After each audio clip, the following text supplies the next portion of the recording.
what I have found is that we are working, your customers are working, and everyone that they're doing business with is working in a staccato work environment, which is basically that anything that can be done in 5 or 10 minutes tends to get tended to, but anything that takes concentration, takes focus, takes quiet, there's never time for. And those are the legato tasks, right? Can everybody just think about or jot down some legato task that they just don't have enough time for that really would make a difference in your performance? It would really make a difference in meeting your plan. It would really make a difference in really raising your game to a new level. The truth is, for all of us are much more expendable on the staccato tasks than the legato tasks, right? It's in the legato tasks where your unique perspective, where your knowledge, where your scientific knowledge and your problem-solving skills really differentiate you within your company and to your customers. So you need to spend time on those legato tasks. You have to, no matter how much pressure there is, no matter how fast-moving it is. And in this world of like email and crises and interruptions and beepers and BlackBerries, you know, you're constantly interrupted. And there seems to never be time for the legato tasks. You have to counterbalance that force, pull away, shut that out, and focus on your legato tasks, because it is how you are going to make yourself invaluable to your company and invaluable to your customers. I would say that 99% of the people who work, the very first thing they do every day is check their email. Let me see what issues there are, let me see, and again, it's a little warm-up, and then I'm going to get to my most important task. Never happens, right? Because what happens when you check that email? What is email? It's nothing but a bunch of interruptions and aggravations, and why is this person still asking me for this, and I thought that was resolved, and oh my God, we have another meeting, right? So you start your day off like aggravated. And you're also pulled into the quick stuff. How are you going to pull yourself away from that and now concentrate on that higher level strategic planning? You'll never do it. Never do it.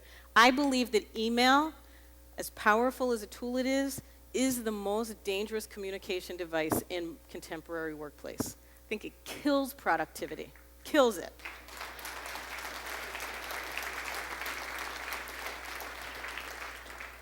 So, the best way to exercise control over email is in your first hour of the day.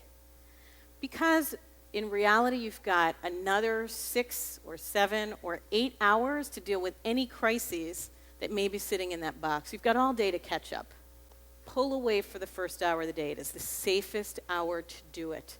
And instead, what I want you to do is use that first hour for your most critical, most strategic legato task.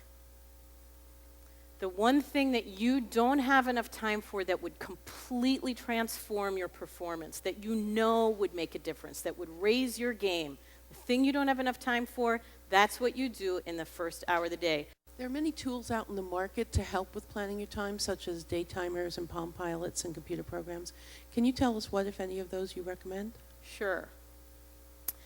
I think you need to first decide, because there are so many products out there, that the first thing you need to decide is whether you are a paper planner person or a digital person. Are you paper or digital? That's the first division. And I believe that there are 2 kinds of people. There are people who are very visual, tactile learners and thinkers. And those are people who can say, oh, that phone number is 5 pages back in the upper right corner in green ink. You need to be on a paper planner. Don't try to get a Palm Pilot. It's not going to work for you. It's going to kill you, and it's going to slow down your thinking. Because visual, tactile people, in the writing, it emblazons the information on their brain. They may not even ever look back at it, but they learn it and they absorb it through the writing. It's that physical touch that does it. And if you try to go to a Palm Pilot, you're going to be, 500 thoughts are going to blast through your brain while you're trying to just find where the to-do list is. It's going to drive you crazy. There are linear digital people who really think very chronologically. And those are people who can look at a very small screen and picture what's on either side of it numerically. I could throw out a date like, oh, you know, that party's going to be on April 15th. And they're like, oh, that's a Wednesday. That's 2 days after my nephew's birthday. And, you know, they just think very chronologically. Those people do really well on a digital format, like a Palm Pilot or a Trio. So think about that.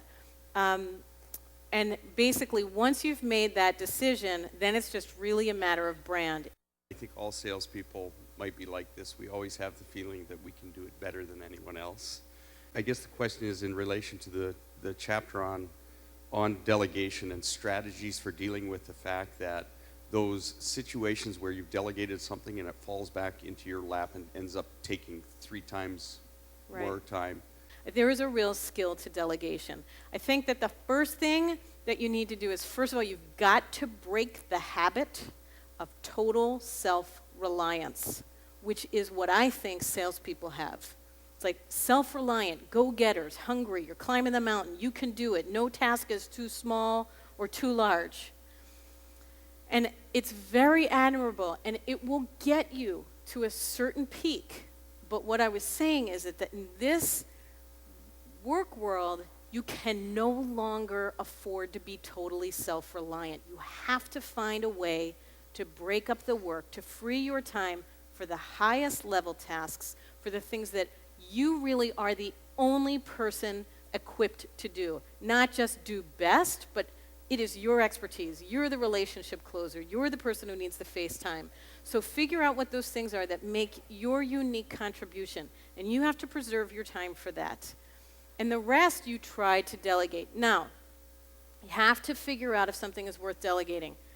Repetitive tasks, things that you just have to keep doing over and over, routine tasks, very worth delegating. Because even if it takes you a few hours to train somebody to do it, once they've got it, you are really freed up. One-time tasks that are going to take you 15 minutes, not worth delegating. Because it might take you 10 minutes to explain it, right? You might as well do. But a one-time task that's a project that's going to require hours of work, that is worth delegating.